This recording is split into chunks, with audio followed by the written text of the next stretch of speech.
Thank you, Frans, for inviting me. This is a really exciting symposium, and I'm really happy to be here with the distinguished colleagues. And so far it's been interesting, so it can only be worse, of course. I have a bit of a cold that might explain part of my strange voice. The other half is my Göteborgian accent, which cannot be removed easily. Who knows? Modern filters, maybe, can improve it. So I'll talk about noise maps, and I'll bring up some of my own and some of other people's, and then I'll try to take in the perspective of all the people who's not here, the general public and their problem with noise maps and our problems with noise maps. So what is a noise map? Well, it's a map of the noise. So and that's no mystery. It's essentially some kind of flat representation of how the sound field varies. Typically, it comes from either calculations based on physical laws and physical calculations, or they can be based on empirical models developed by many measurements and then trying to make a models out of that. And then, of course, you want to make the noise somehow visible. And there's a few dimensions to the basic idea that I'll try to explain first in my presentation. So this, we've already talked about it and seen it, so this will be a short presentation. It's a, what do you call it, a drip tank. It's a dipping a point in the water, and this is an illustration where the edges of the tank are slopes to try and remove the outgoing waves, and they want to look at interference between two sources here. So it's like a physical experimentation. But of course, I'll steal some of your photos for my next presentation, which is also a way you can do it. So this is a way of visualizing the actual physical process. There are other ways of doing that. This is from my PhD studies that I did. So it's essentially to the left, we have the same situation as a point dipping in the water, so it's a point source. And then the audio, the pressure waves, the dark passages are low pressure and the lighter ones are high pressure, and it moves away from the point source. But then if you enclose the source in a closed space, you will get some kind of resonance phenomenon.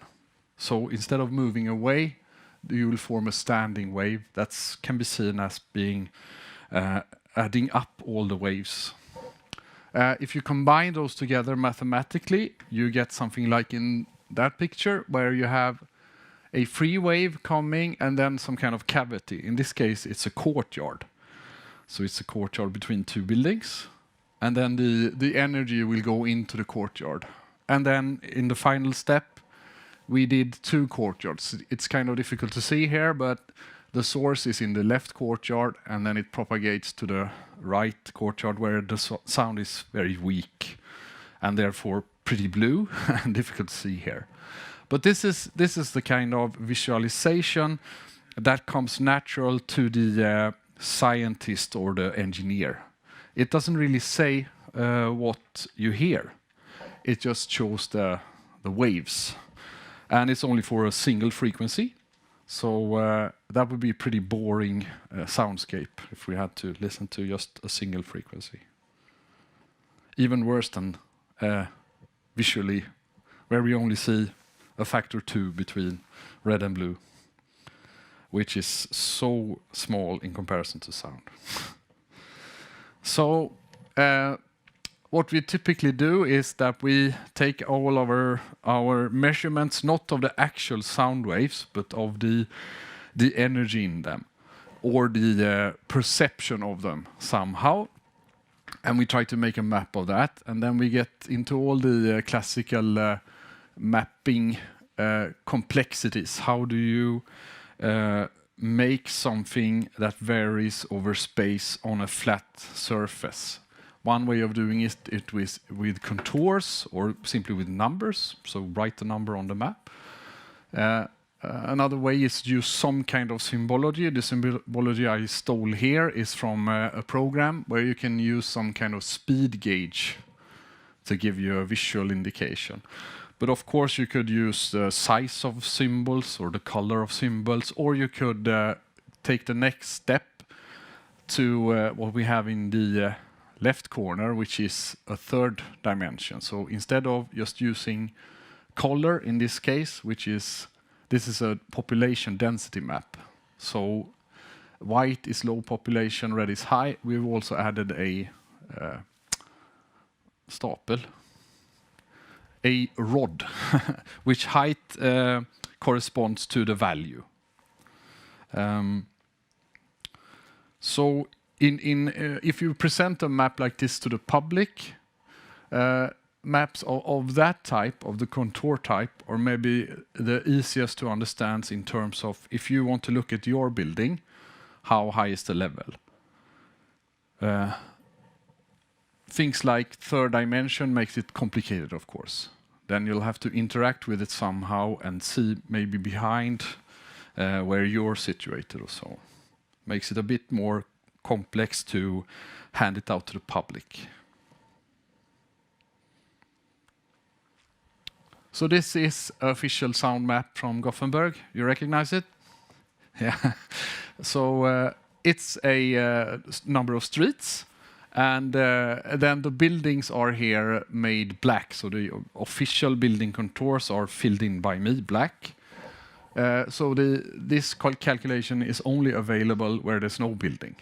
So it's like an outdoor traffic noise calculation, where the colors corresponds to higher levels. So the more red, the higher the noise level in this map.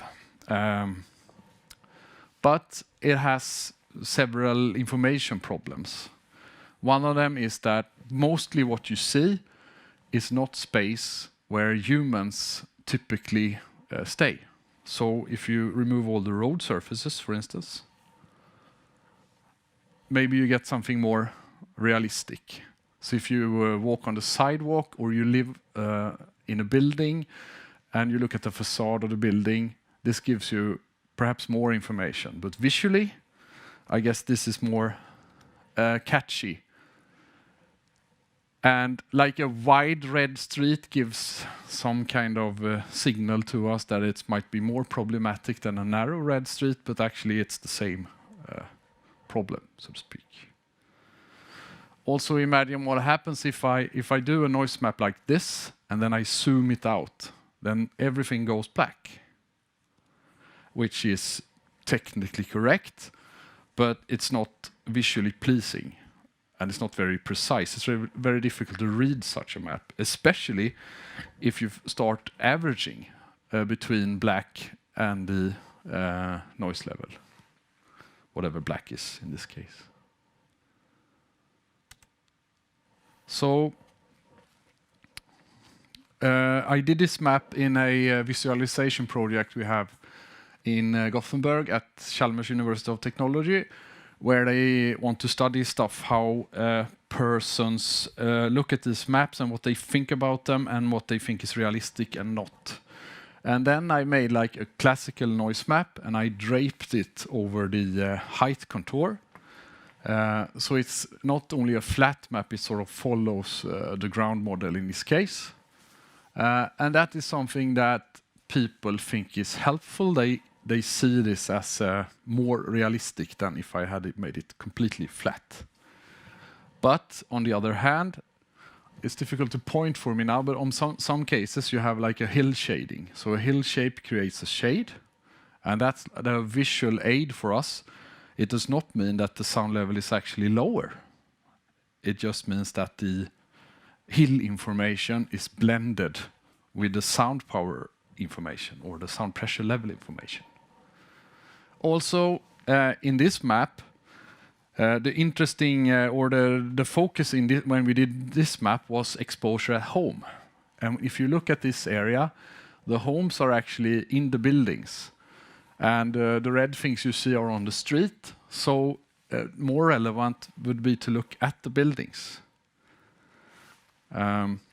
So you could do like this. I put spheres on the facade of the building and color them according to the calculation. But this is kind of difficult to make on a top-down perspective map. Or is it? I'm not the first one who thought about this. Is a thing about scale. I think I'll skip to this map for a second. So this is a map by a scientist from the Netherlands, Erik Salomons. He made a noise map, interestingly, in Amsterdam for 1930 and 2012. It's kind of fun to compare those. How could he make a noise map from 1930? Well, he had an accurate traffic count. 5,000 volunteers went out on a Monday, 1930, and counted traffic all over Amsterdam. And then he has pass-by measurements from cars in the 30s, so he can estimate the sound pressure levels. And he elected to color the streets after the facade level on the buildings nearby. So it's, if you show that to a person, a resident there, maybe it's not as intuitive to read, but for an expert, it shows the correct information. It shows the exposure where people actually live. And then, of course, I have to show the 2012 map so you can see how much worse it is. Interestingly, it's a big difference between the cars, but car use differs a lot. Main thing being horn use, which was actually mandatory when you made a turn in 1930. So it's if you include that, and of course Salomons, being the scientist he is, measured horns of a 1930s car and made a new map, including the horns, and then it's worse than what we have in 2012. Scaling the maps is a big question in cartography. How do you do that? So imagine if we take the map from Gothenburg, which is the map to your right. That one shows a pretty intuitively useful map. So you can see the noise level, you see the road network.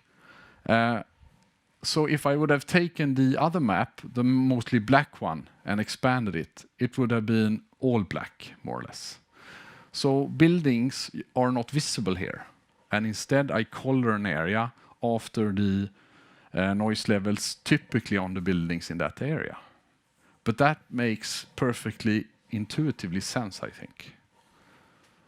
And then if you go to even bigger areas, this one is the whole Baltic. It's a European project where they calculate noise levels under the water. Then it becomes obvious that you can't take the map of every ship's passage and just zoom it out. So it becomes something else. It's relatively easy to interpret, and you can see that the noise levels differs a lot depending on depth characteristics, shipping routes, and so on here. And actually the salinity layers of the waters and so on. So to make the map here on the right, I can't take the detailed map and just make it bigger. That's, I think, is the key take-home message.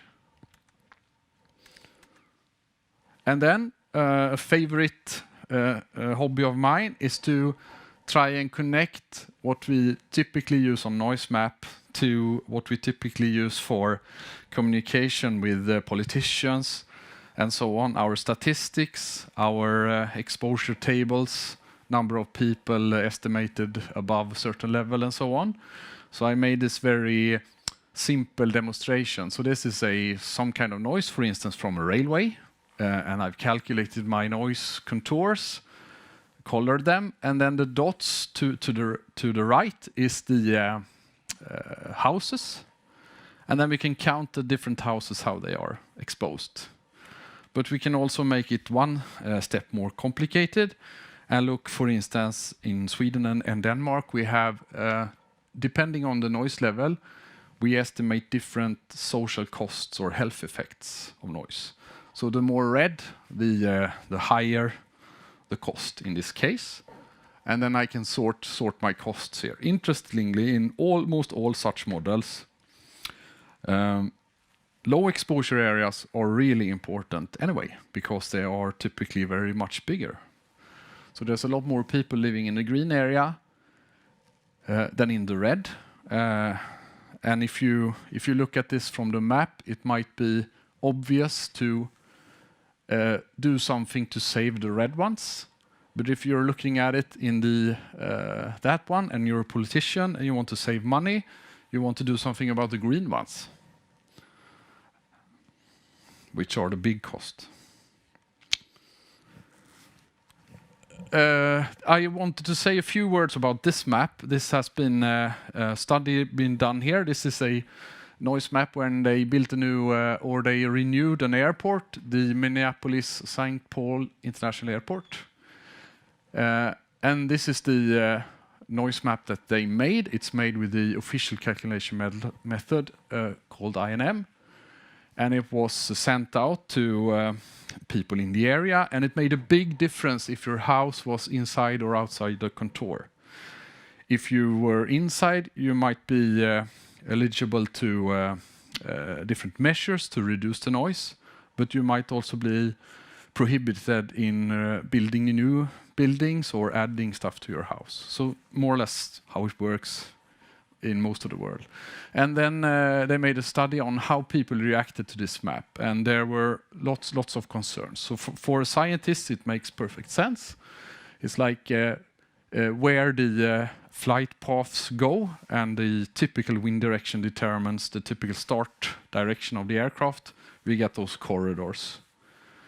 But for people who live slightly outside of the corridor, closer to the airport, who's outside the contour, it makes less sense, especially if they see an aircraft passing them. So many in the public had the notion that, oh, it's a fun play tool for the engineers, but it's not real. The noise map does not reflect reality. And if you take measurement points, which they did, a lot of them, it typically fits pretty well, but not the public's sense of it. And I should mention something that's kind of important to me, that there's like no artistic freedom when you make such a map. So when I do a noise map, I follow the calculation method. And if I see something that I would like to adjust, then it's cheating, right? And if I do that, I get fired. But I think that's many times what people think is needed. Like, why is there a small point there? Should it really be that? So on. Is it fair? This is another noise representation that we recently did.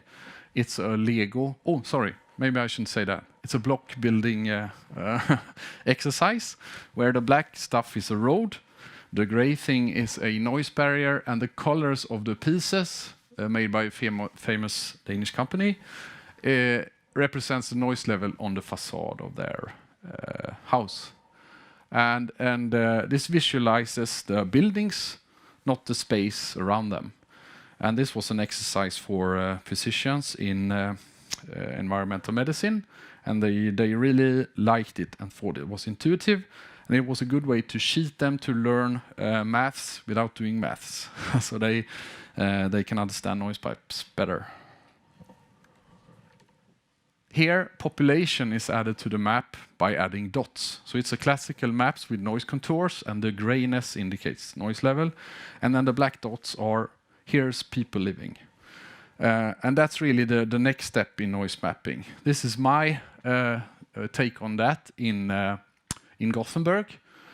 So this is the noise level and the number of people who have that noise level at their facade. So it's a exposure map. So it's the number of people who have 55 decibel or higher equivalent level at their facade, and how that develops from 1975 up until 2010. So if you would have put noise maps next to each other, I should have done that, but I forgot it, then you see very little change over time. But in this map, you see a relatively big change because we have more and more people in Gothenburg. So an urbanization process that's visible here, which has an impact on exposure.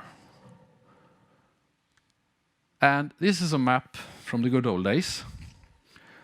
Is it accurate? Probably not. Does a person who look at it think it represents reality? He probably does. So I'm not saying that people who make noise maps should have artistic freedom. Well, actually I am. That is what I'm saying. I'll end my presentation there and ask for some input.